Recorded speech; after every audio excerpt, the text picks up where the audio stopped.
tidak bosan-bosannya untuk mengingatkan kepada jamaah semua, terkhususnya diri khatib sendiri, untuk selalu meningkatkan kualitas takwa kita kepada Allah Subhanahu wa Ta'ala.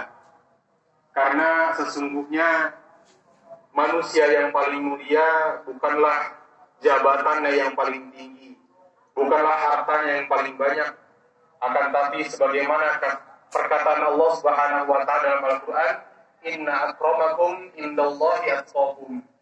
Sesungguhnya yang paling mulia di antara kalian di mata Allah Subhanahu wa Ta'ala ialah yang paling tinggi tingkat ketakwaannya.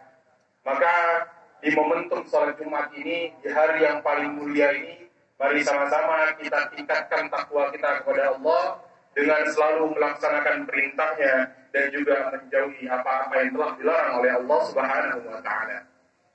Ma'asyiral muslimin rahimakumullah. Sesungguhnya kita sebagai umat muslim sudah mendapatkan jaminan dari Rasulullah SAW nanti kelak di hari akhir akan masuk ke dalam surganya Allah Subhanahu wa Ta'ala. Sebagaimana sabdanya Nabi Muhammad SAW, man qala akhiru kalamihi la ilaha illallah dakhala jannah. Barang siapa yang dia muslim dan perkataan terakhir ketika ia hidup adalah la ilaha illallah, maka semuanya orang tersebut akan masuk surga. Itu adalah janjinya Nabi Muhammad SAW. Akan tetapi faktanya nanti di hari akhir ada, na'udzubillah dari kita, mungkin akan masuk neraka terlebih dahulu, atau mungkin akan masuk nerakanya Allah Subhanahu wa Ta'ala kelak kekal abadi selamanya. Itu disebabkan oleh apa? Tentunya disebabkan oleh dosa yang kita perbuat dan tanggung jawab yang kita tinggalkan atau yang kita lalaikan. Maka ma'asyiral muslimin rahimakumullah, sesungguhnya ada 3 jenis dosa yang dilakukan pertama kali oleh makhluknya Allah Subhanahu wa Ta'ala. Yang dimana 3 dosa ini menjadi hidup daripada dosa-dosa yang lain, dan dari 3 dosa ini pun melahirkan dosa-dosa yang lain. Apa saja 3 dosa ini? Yang pertama, sebagaimana dijelaskan oleh Imam Ibnul Qayyim Al-Jauziyah dalam kitabnya Al-Fawaid, usulul khotoya kullaha salatah. Yang pertama, al-kibru. Asal dari dosa itu sebenarnya hanya 3 saja. Yang pertama adalah sombong. Yang dimana sombong ini adalah dosa pertama yang dilakukan oleh makhluknya Allah Subhanahu wa Ta'ala, yaitu iblis laknatullah alaihi.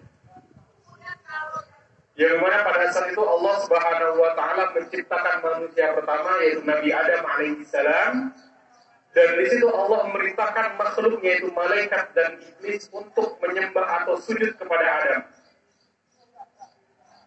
Yang dimana pada saat perintah Allah itu terbit, maka yang hanya melaksanakan hanyalah malaikat saja, dan iblis enggan untuk bersujud kepada Adam alaihi salam. Sebagaimana dijelaskan dalam surah Al-Baqarah ayat 34, wa idh qulna lil malaikati isjudu li Adam fasajadu illa iblis aba wastakbara wa kana minal kafirin. Ketika Allah memerintahkan untuk bersujud kepada Adam, maka yang melakukan hanyalah malaikat saja, illa iblis. Dan iblis enggan untuk bersujud kepada Adam. Kenapa? Aba wastakbara. Mereka enggan dan juga sombong. Wa kana minal kafirin, dan semuanya mereka termasuk dari golongan-golongan yang kafir kepada Allah. Lalu apa sih alasan kenapa iblis tidak mau sujud kepada Adam? Itu pun sudah dijelaskan oleh Allah Subhanahu wa Ta'ala dalam surah Al-A'raf ayat 12, yang bunyinya qala ma mana'aka alla tasjuda idh amartuk qala ana khairum minhu khalaqtani min nar wa khalaqtahu min tin. Wahai iblis, apa yang melarang kamu, apa yang buat kamu enggan bersujud di hadapannya Adam alaihissalam? Lalu apa kata iblis? Ya Allah, aku ini lebih mulia ketimbang dari Adam. Engkau menciptakanku dari api, dan sedangkan engkau menciptakan Adam dari tanah. Maka dari ayat ini kita bisa melihat bahwasanya menurut perspektifnya iblis, sesungguhnya api itu lebih baik daripada tanah.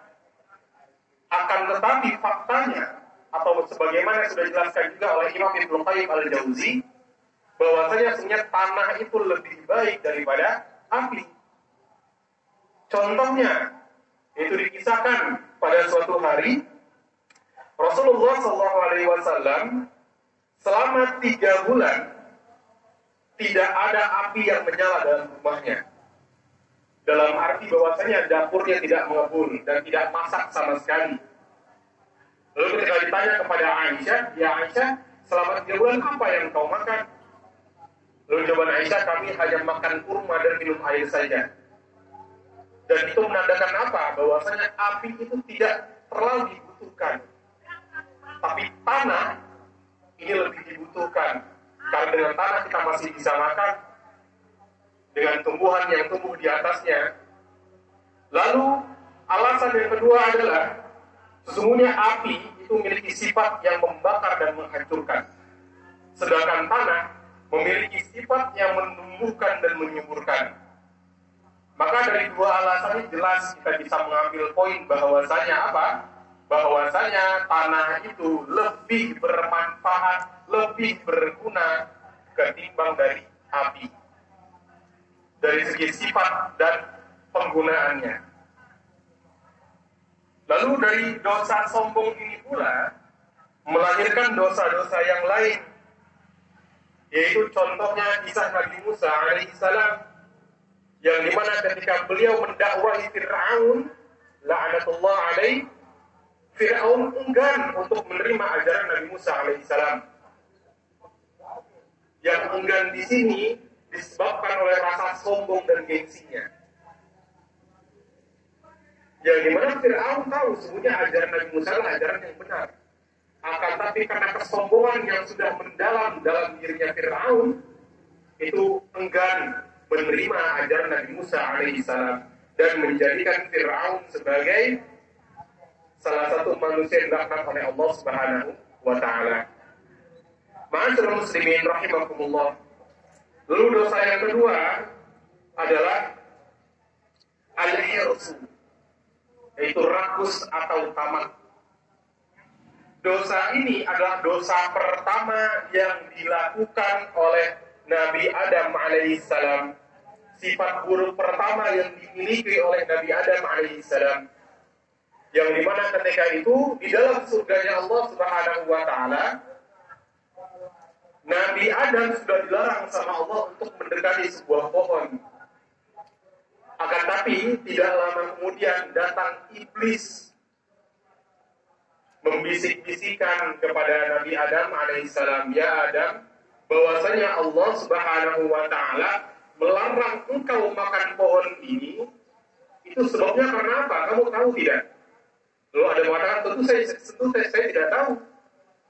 Lalu iblis jelaskan, sesungguhnya Allah melarang itu karena jika engkau makan buah tersebut, maka engkau akan menjadi seperti malaikat dan engkau akan kekal abadi dalam surganya Allah Subhanahu wa Ta'ala.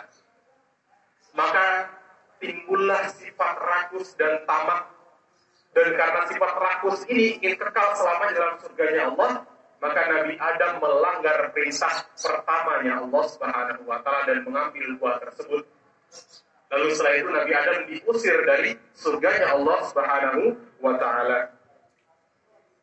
Maka dari sifat rakus ini, jamaah sekalian, muncullah dosa-dosa lain yang di zaman sekarang kita bisa melihat dosa dari perzinahan, dari korupsi, pencurian, perampokan, suap menyuap, homoseksual, LGBT, dan lain-lain. Kesalahan-kesalahan tersebut, dosa-dosa tersebut yang muncul di zaman sekarang, itu disebabkan oleh rakusnya manusia yang tidak puas dari syahwat perut maupun yang di bawah perut. Maka dari sifat rakus timbullah dosa-dosa atau keburukan-keburukan yang lain yang tentunya merusak moral kita dan merusak kehidupan sosial kita. Na'udzubillah min dzalik. Ma'asyiral muslimin rahimakumullah. Sifat yang ketiga adalah al-hasadu, yaitu dengki.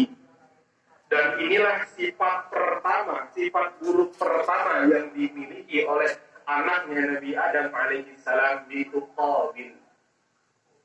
yang dimana dikisahkan pada saat itu Qabil anaknya Nabi Adam iri dan dengki kepada saudaranya. Disebabkan karena apa? Habil memiliki istri yang lebih cantik dan kurbannya pun diterima oleh Allah Subhanahu wa taala. Sedangkan Qabil sebaliknya, istrinya tidak lebih cantik daripada Habil dan juga kurbannya pun tidak diterima oleh Allah Subhanahu wa taala. Maka dari perkara itu timbullah sifat dengki, dan dari itu pula menjadikan Qabil membunuh saudaranya sendiri yaitu Habil. Maka dari sifat dengki ini pula jamaah sekalian, kaum Yahudi atau Bani Israel pada saat itu tidak mau menerima ajaran yang Nabi Muhammad Sallallahu Alaihi Wasallam. Karena sesungguhnya Nabi yang Allah utus dari Nabi Ishak sampai ke Nabi Isa itu Allah utus kepada Bani Israel.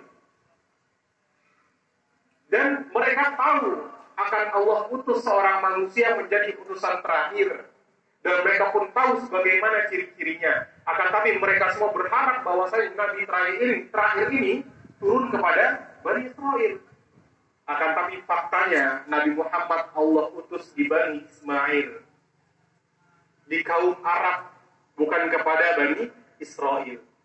Maka atas dasar sifat dengki inilah mereka tidak mau mengimani, tidak mau membenarkan ajaran Nabi Muhammad SAW.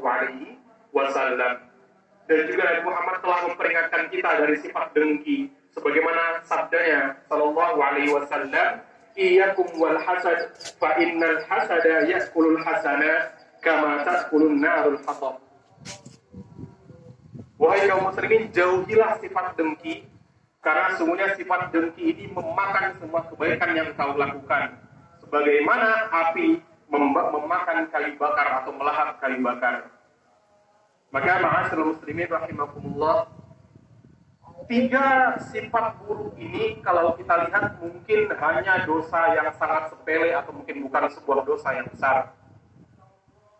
Tapi sungguhnya dari 3 sifat buruk ini atau 3 dosa ini lah yang melahirkan dosa-dosa besar yang lain. Maka mari sama-sama di bulan yang haram ini, di bulan yang Allah sucikan ini, dan juga di hari yang Allah muliakan ini, di hari Jumat yang bertepatan dengan 10 Muharram, mari sama-sama kita tingkatkan iman dan takwa kita. Kita jauhi 3 sifat ini, yaitu sifat sombong, sifat hasad, sifat dengki, dan juga sifat rakus atau tamak. Karena dengan 3 sifat ini melahirkan kejahatan-kejahatan sosial, merusak moralitas kita sebagai umat muslimin. Mari sama-sama kita berazam untuk menjauhi 3 sifat ini. Aqulu qawli hadza wa astaghfirullah li wa lakum wa lisairil muslimin wastaghfiru innahu huwal ghafurur rahim.